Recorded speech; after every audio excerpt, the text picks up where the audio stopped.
ಬಾಗಲಕೋಟೆ ಉಪಚುನಾವಣಾ ಅಖಾಡಕ್ಕೆ ಯತ್ನಾಳ್ ಅವರ ಎಂಟ್ರಿ ಆಗ್ತಾ ಇದೆ. ಕೇಸರಿ ಪಡೆ ಬಿಜೆಪಿ ಪಾಳೆಯದಲ್ಲಿ ಸಂಚಲನ ಸೃಷ್ಟಿ ಆಗ್ತಾ ಇದೆ. ಬಾಗಲಕೋಟೆ ಚುನಾವಣಾ ಪ್ರಚಾರಕ್ಕೆ ಯತ್ನಾಳ್ ಇಳಿತಾ ಇದ್ದಾರೆ.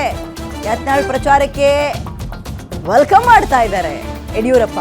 ಯತ್ನಾಳ್ಗೆ ಪ್ರಚಾರಕ್ಕೆ ಆಹ್ವಾನವನ್ನ ವೀರಣ್ಣ ಚರಂತಿಮಠ್ ಕೊಟ್ಟಿದ್ರು. ಪಕ್ಷದಿಂದ ಉಚ್ಚಾಟನೆ ಆದ್ರೂ ಕೂಡ ಯತ್ನಾಳ್ಗೆ ಬೇಡಿಕೆ ಜಾಸ್ತಿ ಇದೆ. ಯತ್ನಾಳ್ ಪರ ಬಿಜೆಪಿ ಕೆಲ ಮುಖಂಡರು ಕೂಡ ಸಾಫ್ಟ್ ಕಾರ್ನರ್ ಅನ್ನ ತೋರಿಸ್ತಾರೆ.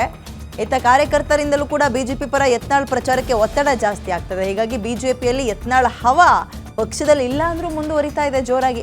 ರೆಬಲ್ ಆಗಿ ಉಚ್ಚಾಟನೆಯಾದ್ರೂ ಕೂಡ ಬಿಜೆಪಿಗೆ ಯತ್ನಾಳ್ ಬಲ ಇಂಡೈರೆಕ್ಟ್ ಆಗಿ ಸಿಗ್ತಾ ಇದೆ. ರೆಬಲ್ ಲೀಡರ್ ಯತ್ನಾಳ್ ಘರ್ ವಾಪಸಿಗೆ ಇದು ಮುಹೂರ್ತಾನ ಅಂತಲೂ ಕೂಡ ಚರ್ಚೆಗಳಾಗ್ತಾ ಇದೆ.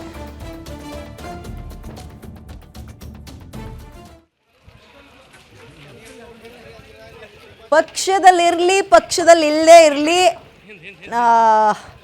ಅವರ ಆಕ್ಟಿವ್ನೆಸ್ ಗೊತ್ತಾಗ್ತಾ ಇದೆ. ನಂಬರ್ 1. ಎರಡನೇದು ಏನಪ್ಪಾ ಅಂದ್ರೆ ಅವರು ಘರ್ ವಾಪಸಿ ಅಥವಾ ಬಿಜೆಪಿಗೆ ವಾಪಸ್ ಬರ್ತಾರೆ ಅವರು ಪ್ರಯತ್ನ ಪಡ್ತಾ ಇದ್ದಾರೆ. ಹೈಕಮಾಂಡ್ ಒಂದು ಮುಹೂರ್ತವನ್ನು ನೋಡ್ತಾ ಇದೆ ಅಂತ ಚರ್ಚೆಗಳು ಮಾತುಕತೆ ಓಡಾಡ್ತಾ ಇತ್ತು. ಇದರ ನಡುವೆ ಇವರ ಈ ನಿರ್ಧಾರ ಇದೆಯಲ್ಲ ಬಹಳ ಕುತೂಹಲ ಕಾರಣ ಆಗ್ತಾ ಇದೆ.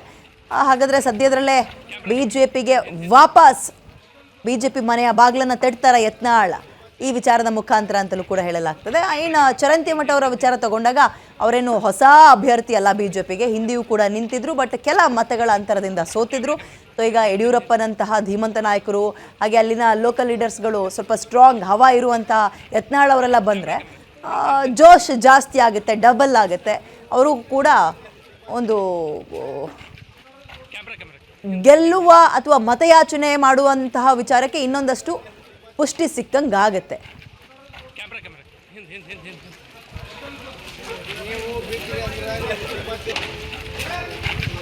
ಕ್ಯಾಮ್ರಾ